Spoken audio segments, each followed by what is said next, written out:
नमस्कार,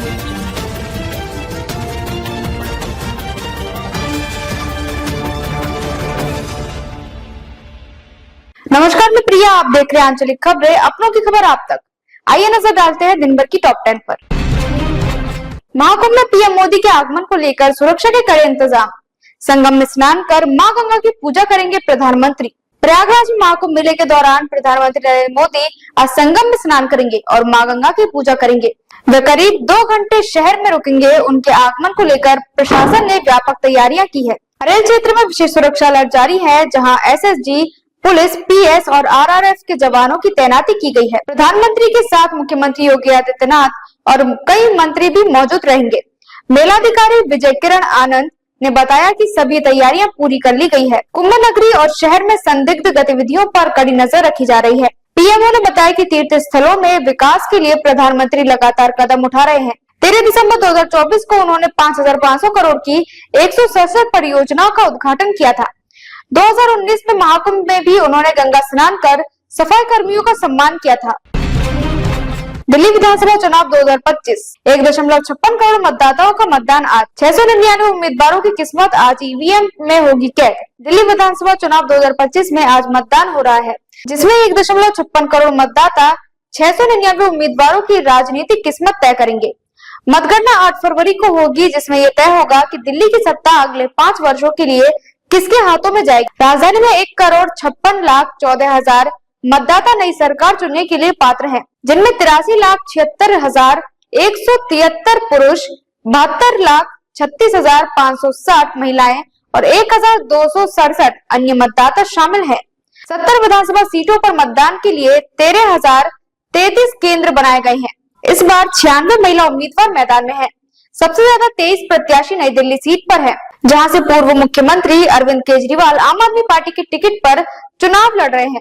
भाजपा ने यहां प्रवेश साहिब सिंह वर्मा को, जबकि कांग्रेस ने संदीप दीक्षित को उतारा है। कालकाजी सीट भी चर्चा में है, जहां मुख्यमंत्री आतिशी आम आदमी पार्टी के उम्मीदवार हैं। बिजवासन सीट पर भी मुकाबला दिलचस्प है, जिसमें पूर्व विधायक अब अलग अलग पार्टियों से मैदान में है। राजस्थान में जबरन धर्म परिवर्तन पर सख्त कानून की तैयारी। 1 से 10 साल की सजा और जुर्माना का प्रावधान। राजस्थान सरकार जबरन या प्रलोभन से धर्म परिवर्तन रोकने के लिए Rajasthan prohibition of unlawful conversion of religion bill 2024 लेकर आई है। विधानसभा में ये विधेयक पेश कर दिया गया है, जिस पर बहस के बाद इसे पारित कर राष्ट्रपति की मंजूरी के लिए भेजा जाएगा। कानून बनने पर मिथ्या निरूपण, बलपूर्वक या धोखाधड़ी से धर्म परिवर्तन कराने पर 1 से 10 साल की सजा होगी। धर्म परिवर्तन के लिए 60 दिन पहले कलेक्टर को सूचना देनी होगी। इस कानून के तहत जबरन धर्मांतरण गैर जमानती अपराध होगा और पीड़ित का कोई परिजन भी एफआईआर दर्ज करा सकेगा। अन्य राज्यों की तरह राजस्थान में भी ये विधेयक आदिवासी क्षेत्रों और धर्मांतरण की घटनाओं को रोकने के लिए जरूरी मानी जा रही है। विपक्ष ने इसे सरकार की प्रोपेगेंडा नीति बताया। वहीं बीजेपी के पहले प्रयास के 16 साल बाद ये विधेयक दोबारा पेश हुआ है। उत्तर प्रदेश, मध्य प्रदेश और हरियाणा में ये कानून पहले से लागू है। जनवरी 2025 बना अब तक का सबसे गर्म जनवरी। पिछले सभी रिकॉर्ड तोड़कर औसत तापमान 1.75 डिग्री सेल्सियस अधिक। वैज्ञानिकों की उम्मीदों पर विपरीत रहा। जनवरी 2025 अब तक का सबसे गर्म जनवरी रहा, जिसने पिछले सभी रिकॉर्ड तोड़ दिए। TRF-A5 डेटा के अनुसार इस महीने का औसत तापमान औद्योगिक युग 1850 से 900 तक के मुकाबले 1.75 डिग्री सेल्सियस अधिक दर्ज किया गया। वैज्ञानिकों को अल नीनो के प्रभाव के चलते सामान्य से कम तापमान की उम्मीद थी, लेकिन ये धारणा गलत साबित हुई। ये पहली बार है जब अल नीनो खत्म होने के बाद जनवरी का तापमान इतना अधिक रहा। बर्कले अर्थ के जलवायु वैज्ञानिक जैक हासफादर के मुताबिक जनवरी 2025 ने 2024 के पिछले रिकॉर्ड को भी पीछे छोड़ दिया। इससे पहले 2024, 2020 और 2016 में सबसे गर्म जनवरी दर्ज की गई थी। TRF-5 जो कोपरनिकस क्लाइमेट चेंज सर्विस का डेटा सेट है, 1940 से अब तक के जलवायु परिवर्तन का रिकॉर्ड रखता है। इस साल उत्तरी और दक्षिणी दोनों गोलार्ध में तापमान सामान्य से अधिक रहा। 31 जनवरी को जमैका और मेडागास्कर में भी तापमान के रिकॉर्ड टूट गए। अवैध प्रवासियों पर कार्रवाई। अमेरिका ने 205 भारतीयों को किया डिपोर्ट। अमृतसर एयरपोर्ट पर लैंड करेंगे डिपोर्ट किए गए 205 भारतीय। अमेरिका के राष्ट्रपति बनने के बाद डोनाल्ड ट्रंप ने अवैध रूप से रह रहे लोगों पर कार्रवाई तेज कर दी है। इसी कड़ी में अमेरिका से 205 भारतीयों को डिपोर्ट किया गया है, जो बुधवार सुबह अमृतसर के श्री गुरु रामदास इंटरनेशनल एयरपोर्ट पर लैंड करेंगे। एयरपोर्ट पर सभी यात्रियों की इमिग्रेशन जांच और दस्तावेज की सत्यापन प्रक्रिया होगी। इसके बाद उन्हें उनके घर के लिए रवाना कर दिया जाएगा। अमेरिकी आर्मी का C-17 विमान मंगलवार को सैन एंटोनियो से उड़ान भर चुका है। भारतीय समय के अनुसार ये विमान बुधवार सुबह 9 बजे अमृतसर पहुंचेगा। डिपोर्ट किए गए भारतीयों में से कुछ के खिलाफ पंजाब के विभिन्न शहरों में आपराधिक मामले दर्ज होने की संभावना है, जिन्हें मौके पर ही गिरफ्तार किया जा सकता है। इनमें अधिकांश लोग एजेंटों के जरिए अवैध तरीके से अमेरिका पहुंचे थे। एजेंट प्रति व्यक्ति 35 से 40 लाख रुपए लेते हैं। मैक्सिको व पनामा जैसे देशों के जंगलों के रास्ते अमेरिका पहुंचाते हैं। कई लोग इस सफर के दौरान दम तोड़ देते हैं। भारत में हर दिन 45 बच्चों की सड़क हादसे में मौत। बाल और किशोर सड़क सुरक्षा पर रिपोर्ट। 10 राज्यों में 7024 बच्चों की मौत। भारत में हर दिन 45 बच्चों और किशोर सड़क हादसे में जान गंवाते हैं। 2011 से 2022 के बीच सड़क दुर्घटनाओं में मरने वाले 18 वर्ष से कम उम्र के बच्चों की संख्या में 113% की वृद्धि हुई है। हादसों में मरने वालों में 10% बच्चे और किशोर हैं।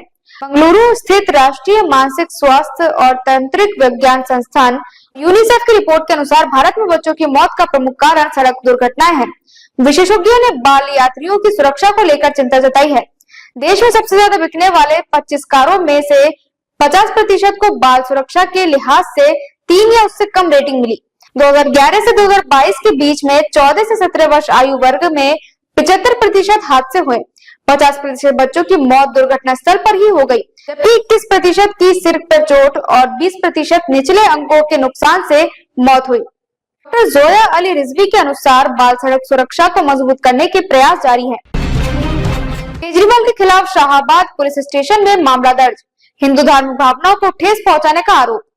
आम आदमी पार्टी के नेता और दिल्ली के पूर्व मुख्यमंत्री अरविंद केजरीवाल के खिलाफ शाहबाद पुलिस स्टेशन में मामला दर्ज किया गया। ये कार्रवाई वरिष्ठ वकील जगमोहन मनचंदा की शिकायत पर की गई, जिन्होंने केजरीवाल पर हिंदू धार्मिक भावनाओं को भड़काने और 2 राज्यों के लोगों के बीच विवाद उत्पन्न करने का आरोप लगाया गया। इस मामले में भारतीय दंड संहिता के विभिन्न धाराओं के तहत केस दर्ज किया गया है। मनचंदा का कहना है कि केजरीवाल द्वारा हरियाणा सरकार पर यमुना नदी में जहर मिलाने का आरोप लगाना निराधार है और अप्रामाणिक है, जो न केवल हरियाणा सरकार के प्रति संदेह पैदा करता है, बल्कि लोगों के बीच डर और संघर्ष को बढ़ावा देता है। उन्होंने कहा कि केजरीवाल का बयान करोड़ों हिंदुओं की धार्मिक भावनाओं को ठेस पहुंचाता है और इससे अंतर्राज्यीय सद्भाव में खलल पड़ता है। इससे जांच और उचित कार्रवाई की उम्मीद जताई गई है। बर्ड फ्लू पर भारत का बड़ा फैसला। वैज्ञानिकों ने 16 साल बाद खोजा प्रभावी टीका। बर्ड फ्लू से बचाव के लिए नया टीका। वैज्ञानिकों ने किया महत्वपूर्ण परीक्षण।